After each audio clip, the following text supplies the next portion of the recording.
So, basic lang yan, ganito. CAP-MR. Tanong muna natin, bago nyo papadala yung claim kay PhilHealth, is there alignment? Okay. Sepsis.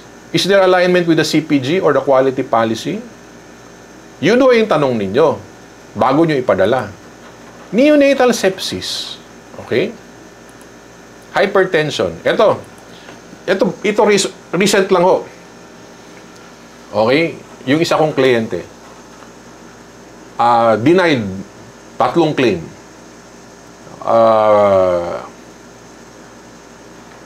Sinabi ni PhilHealth, denied ho ito. So, pwede nyo pang i-appeal yan, sir. So, padala nyo yung appeal sa amin. So, tinawagan talaga, sir, ito yung problema. Tinawagan si hospital admin ni PhilHealth. Sir, denied ho ito. Can you imagine, si PhilHealth ho, took the initiative to call the hospital na may denied ho kayo ito. Okay? Ano ho yung denied? Okay, neonatal sepsis. So, 3 neonatal sepsis yun, denied. Bakit? Wala hong blood culture. Now, so, tinanong ako, Dok, ano ba ito? Bakit ganito? Sabi ko, sir, kung sepsis yan, okay, ibalik natin sa attending. Okay? Yung doktor ho, isa lang, pedya. So, tanong natin si Doc, bakit, kung ano ho yung justification niya. Kasi ang hinihingi ni PhilHealth is, bigyan nyo lang kami ng justification, bakit, kasi hinahanap nila yung blood culture. Okay? So, gumawa ng justification si Doc. Ang sabi niya, kasi ka early onset ho ito. So, mataas yung WBC and blah, blah, blah, blah. Pero hindi niya nilagay doon na hindi kailangan ng blood culture. So, sabi ni admin, Doc, pwede mo bang kay news site, a standard, a document, or a study wherein this illness does not need a blood culture. Okay? So, yan yung dilemma kasi wala hong na-cite. Okay? So, ang kailangan ho, you need now to go back to the CPG. Kailangan ba ng blood culture? Okay? Kasi po, yung neonatal sepsis, sobrang dami na yan. Nasa top 10. Ano ba talaga? Meron ba talagang, does it really need blood culture? Ngayon, hindi ho lahat ng neonatal sepsis totoong neonatal sepsis. Okay? So, mahabang kwento ho yan. Okay? So, sabi ko, I think you need to bring that to the department. Okay? Kasi may mga gray areas yan. Pag pinag-usapan natin ang neonatal sepsis, marami hong gray areas. So, let's go back first to the experts. Okay? So, ano ba ang CPG na ginagamit natin? Okay? So, hindi ako ang nag-decide. I wanted them to discover by themselves because they are the experts. Okay? Ganon din yan sa discussion ng CAP-MR, ng adult sepsis, ng hypertension, okay? And sa AGE.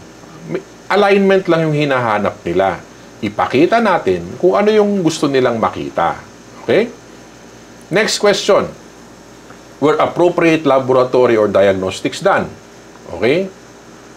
Sa post-audit ho, this is very basic. Okay? What labs are needed? Okay? Question. Ano ho ang labs needed sa UTI? Okay? Ano sa tingin nyo? Napahirap ba yun? Okay? Diba? Ang dami hong doktor ngayon. Ano ba ho yung basic na lab na needed ho sa UTI? Ano sa tingin nyo? Pakisulat ho. Can anyone answer? Ano ho ang labs needed sa UTI? Okay?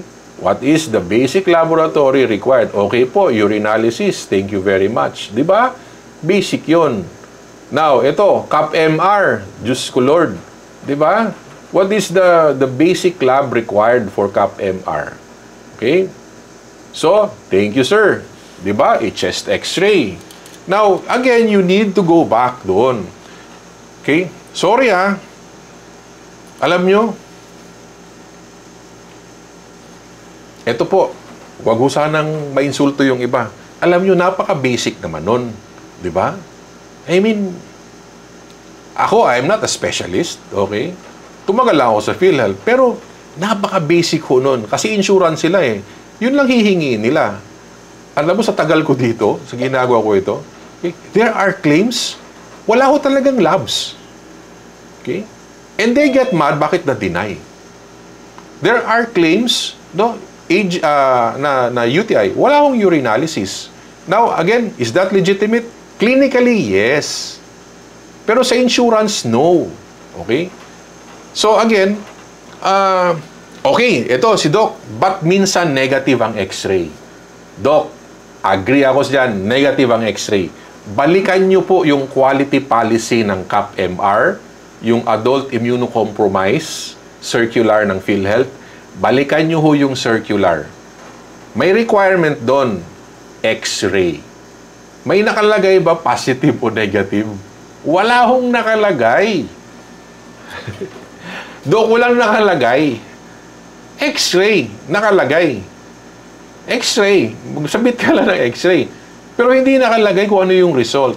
The problem comes in when the regional office is assuming, kasi hindi niya ako kabisado yung circular, nag-assume ho sila na kapag X-ray, dapat may infiltrates at binasahan ng pneumonia. Yun ho ang problema.